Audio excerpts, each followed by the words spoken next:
kenapa pas pandemi ngasih effort 10 hasilnya 1 gitu. Bener gak sih? Kadang kita jadi mulai ragu kan sama diri sendiri. Ini apa guenya yang mulai nggak kompeten ya? Kenapa jadi hasilnya begini amat gitu? Pasti jadi mulai self doubt kan ya. Mulai ragu sama diri sendiri. Nah, aku ngelihat gitu ada 2 cara yang salah pada saat kita mengalami self doubt. Yang pertama tuh self handicapping, atau bahasa sederhananya self handicapping tuh kita ngerasa nggak mampu, akhirnya kita jadi malah nggak ngapa-ngapain. Kita punya goal nih, aku pengen banget go SM gitu, go diamond gitu. Kita tahu harus A, B, C, D, E, F, G. Tapi pas kita kemarin ngerjain 10 effort hasilnya 1, kita ada di titik dimana, udah deh, kayaknya nggak ngapa-ngapain aja deh. Soalnya ngapa-ngapain juga nggak gimana-gimana gitu. Self handicapping itu perasaan dimana kita akhirnya memilih untuk nggak ngapa-ngapain aja supaya harga diri kita tuh bisa tetap aman. Paham nggak sih maksud aku teman-teman? Jadi self handicapping tuh bukannya kita nggak tahu apa yang harus kita lakuin ya, tapi kita cenderung jadi tidak melakukannya. Tapi ini kadang-kadang tuh unconscious teman-teman, nggak sadar. Kita bukannya mau begitu, tapi kenapa kita jadi begitu ya gitu. Kadang-kadang kita tahu nih hari ini kita punya 10 to-do list, tapi kenapa kok gue mager banget malah jadi maraton nonton Netflix ya. Aku tahu gitu hari ini aku punya banyak banget kerjaan, tapi kenapa aku malah jadi rebahan ya seharian ini. Bukannya kita nggak tahu ya kan kita mau ngapain kan, tapi kayak ada perasaan di dalam diri yang ngerasa kayaknya kalau gue ngelakuin ini juga nggak akan bikin gue gimana-gimana deh. Kayaknya kalau gue branding juga nggak akan pernah ada yang join member juga deh. Udah 3 bulan ini aku nggak dapet rekrutan member baru tuh Mbak Ami. Udah branding sehari 1 di post di feed, udah story 10 sampai 30 story ya kan. Tapi nggak ada tuh 1 DM yang bilang, "Aku mau join sama kamu dong, Kak." Kayaknya nggak ketemu tuh ada 1 DM yang kayak gitu setelah aku melakukannya dalam 3 bulan berturut-turut kami. Akhirnya muncul perasaan kayaknya nggak usah ngapa-ngapain aja deh. Supaya si harga dirinya nih bisa tetap terjaga aman, utuh gitu ya. Akhirnya at the end of the month pada saat kita nggak achieve target, kita jadi kayak ya wajar sih gue nggak achieve target, soalnya gue emang nggak ngapa-ngapain juga. Pernah nggak sih ada yang ngerasa kayak gitu? Aku pernah banget teman-teman. Jadi aku pernah di titik dimana kayaknya gue ngelakuin sesuatu pun kayak nggak bikin jaringan gue growing apa gimana gitu. Kayaknya nggak bikin aku bisa tiba-tiba diamond juga gitu.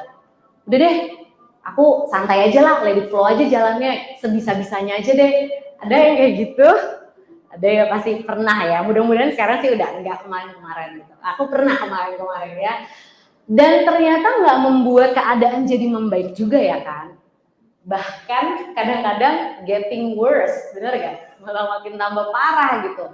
Yang tadinya kehilangan 10 downline, 20 pergi, 30 makin banyak yang pergi, bukannya makin banyak yang masuk, makin banyak yang pergi kan, pada saat kita justru nggak ngapa-ngapain. Jadi self handicapping itu salah satu cara yang salah yang kita sering tidak sengaja, tidak sadar lakukan pada saat kita mau cope with self doubt tadi. Pada saat kita mau coba gitu buat nggak ragu sama diri sendiri. Tadi itu ternyata banyak yang self handicapping, termasuk aku juga dulu itu. Cara kedua yang salah juga, yaitu kurang kasih apresiasi buat diri sendiri. Dulu ya teman-teman, aku tuh sering banget melihat hasil sebagai sebuah indikator satu-satunya untuk apapun yang aku kerjain. Jadi kalau aku naik level, aku apresiasi diriku karena aku naik level. Tapi begitu aku turun level, aku tuh kayak menyalahkan diriku untuk segala sesuatu yang terjadi. Padahal sebenarnya aku tahu aku udah ngelakuin yang terbaik. Pernah ada di titik itu ya teman-teman. Dan itu juga menurut aku, yang dari apa yang aku baca ya, itu juga nggak bikin kita juga jadi bisa nggak self doubt lagi atau bisa jadi percaya diri pada saat melakukan ini gitu. Karena nggak memberikan apresiasi yang cukup sama diri sendiri, itu ternyata bikin kita justru makin nggak percaya diri. Kalau teman-teman sudah melakukan yang terbaik dari yang terbaik yang teman-teman udah lakuin, tapi hasilnya belum kelihatan, nggak apa-apa, lakuin aja terus. Dan kasih apresiasi sama diri sendiri kalau kita tuh udah lakuin yang terbaik. Salah satu postingan Kak Fardi yang aku suka banget, ngomongin soal value. Kalau saat ini kita punya income 1 juta, tapi value diri kita 100 juta, nggak usah khawatir, tinggal nunggu waktu, 1 jutanya pasti jadi 100 juta ya Bang Ardi. Tapi kalau kita sekarang terima 100 juta, value diri kita cuma 1 juta, cuma nunggu waktu juga, si 100 juta itu pasti pelan-pelan turun jadi 1 juta. Jadi yang paling penting bukan soal berapa income yang kita dapat saat ini, tapi naikin value-nya kita supaya si income 100 juta itu itu cuma masalah waktu deh, pasti datang gitu loh teman-teman. Dan itu juga yang aku selalu imani dalam perjalanan Oriflame aku. Aku belum jadi top 15, aku belum jadi presiden, tapi aku amini aku harus naikin value aku supaya aku pantas jadi top 15, supaya aku pantas jadi presiden. Dan aku yakin banget cuma masalah waktu, top 15 presiden itu juga pasti akan aku raih juga gitu di Oriflame. Begitu juga yang aku pengen teman-teman juga punya endurance itu gitu ya. Enthusiasm is common, endurance is rare. Orang waktu join Oriflame, go SM, semua orang pasti ya kan, siapa sih yang nggak mau jadi SM, jadi diamond, jadi presiden. Tapi punya nggak endurance itu? Begitu ketemu penolakan, tantangan, ditinggalin downline, apply mulai cuek-cuek dikit, endurance-nya masih ada nggak? Atau mulai goyang-goyang nih? Itu yang rare, itu yang jarang. Dan top 15 terutama ya, itu kayak salah satu kiblat teman-teman gitu. Ngeliatin para top 15 itu kan contoh endurance yang luar biasa kan. Kita udah se-endurance mereka belum sih? Nah, coba deh mulai kiblatin para top 15 tuh ngeliatin endurance-nya kayak apa tiap hari. Kalian pernah lihat nggak sih ya, top 15 sehari nggak branding? Kayaknya nggak ada ya. Setiap hari pasti ada story-nya, ada feed-nya gitu. Nggak pernah nggak ada kan? Kayaknya nggak pernah kosong gitu. Itu menurut aku salah satu indikator endurance-nya mereka ngadepin pandemi dan segala situasi yang nggak nyaman saat ini dengan showing up. Muncul aja dulu. Mau gimana, muncul aja dulu gitu. Aku baca salah satu buku yang menarik banget, bukunya Grit, itu Angela Duckworth yang nulis. Dia bilang 80% of the success is showing up. Jadi 80% kesuksesan seseorang itu yang penting muncul aja dulu gitu. Istilahnya nih kalau penulis, 80% suksesnya seorang penulis buka laptop, mulai duduk aja gitu depan laptop, nggak tahu mau nulis apa ya, duduk aja dulu gitu. Itu udah akan bikin ada dorongan buat kerja. Sama, kita juga di Oriflame gitu. Lihat deh teman-teman, kalau kita ntar deh gue kerjain, ntar deh terus rebahan, buka Netflix, buka TikTok, akhirnya seharian habis buat nontonin Popo Barbie, bener gak? Atau siapa TikToker favoritnya? Ya, gitu kan ya teman-teman, bener gak? Nggak terasa loh waktu buka TikTok bisa 3 jam, 4 jam, bener nggak? Kayak, kok udah makan malam, tadi baru makan siang gitu. Ya nggak sih? Nggak terasa banget waktunya. Nah, jadi kalau buat kita misalkan member Oriflame tuh apa? Kalau aku nih, 80% of showing up aku pagi-pagi tuh ngapain coba? Hai ke 10 orang. Dibalas nggak dibalas, hai aja dulu sama 10 member gitu. Ada yang balas, hai gimana Kak Ami?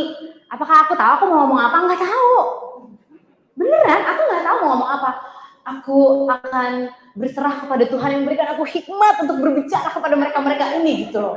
Jadi kayak nggak usah terlalu pusing kayak template-nya apa ya kami kalau mau ngomong sama downline.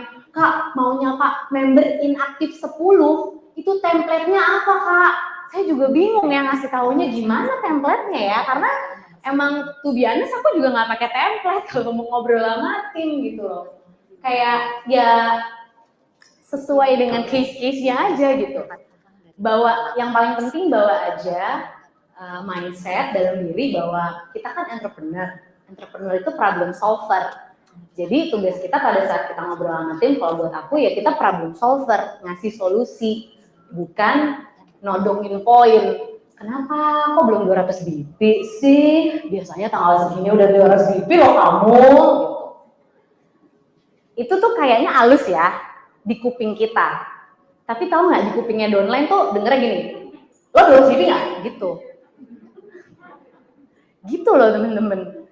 Tapi kalau misalkan, kamu tuh biasanya performance-nya bagus banget loh. kamu ada problem apa kira-kira, kok tumben bulan ini belum diurus BP, siapa tahu aku bisa bantu.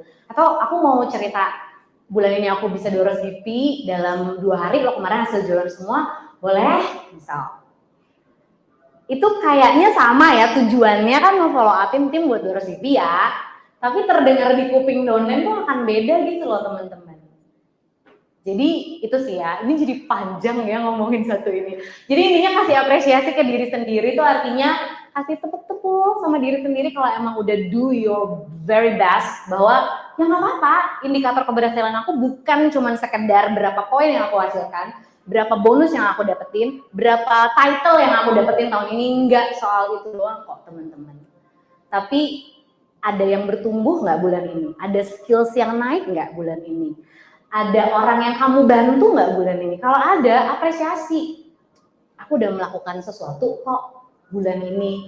Supaya teman-teman jadi pede gitu buat bulan depan dan bulan depannya lagi. Perjalanan Oriflame kita panjang loh teman-teman. Bukan cuma bulan ini kan, bukan cuma tahun 2021 kan ya.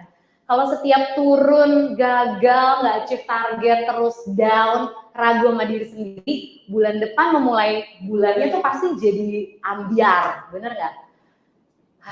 Kayaknya nggak usah gue SM lah, gue 6% aja bulan depan gitu. Akhirnya jadi downgrade kan? Bener ya teman-teman, nah itu. Jadi harus kasih apresiasi supaya self doubt-nya nggak nambah banyak gitu, supaya mulai pede.